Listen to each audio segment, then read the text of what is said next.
A Mountain County declares war on drugs with a new program that's already taken suspected dealers off the streets. It's called PACE, which stands for Polk Aggressive Criminal Enforcement. News 13's Justin Hinton joins us live from the Sheriff's Office. Is drug trafficking a new problem in Polk County, Justin?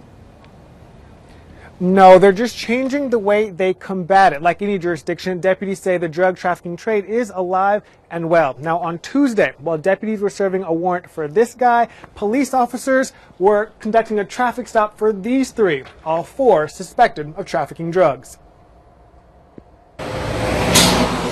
At the intersection of 74 and 26, drug trafficking comes alive. Provide some direct routes from Charlotte, from Spartanburg.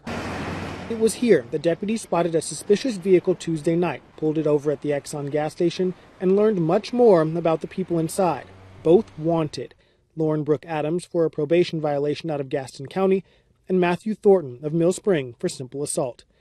But it wasn't until deputies arrived at this house and searched it that they discovered a third person connected to the two. They found Corey Randall Dinsmore of Saluda hiding inside. The officer gave the warning, and then the suspect heard the dog actually at the door barking. He decided it was time to come out. He's charged with felony possession of stolen property, possession of methamphetamine, possession with intent to sell and deliver marijuana, and possession of drug paraphernalia.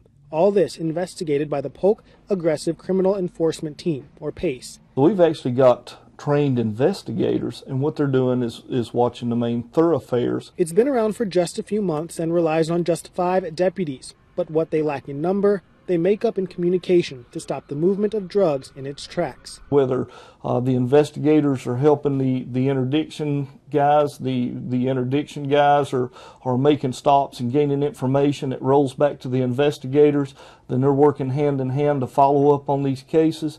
Yes, it has been effective. Lieutenant Lowell Griffin says stopping the drugs out here leads to an end in other types of crimes. We've got very skilled investigators that are very motivated, and we're going to do everything we can to make a case on everybody that's putting these drugs on our street.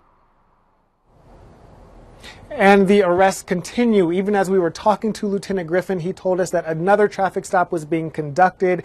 People were arrested and investigated for trafficking opiates and the possession of meth. Reporting live in Polk County, Justin Hinton, News 13.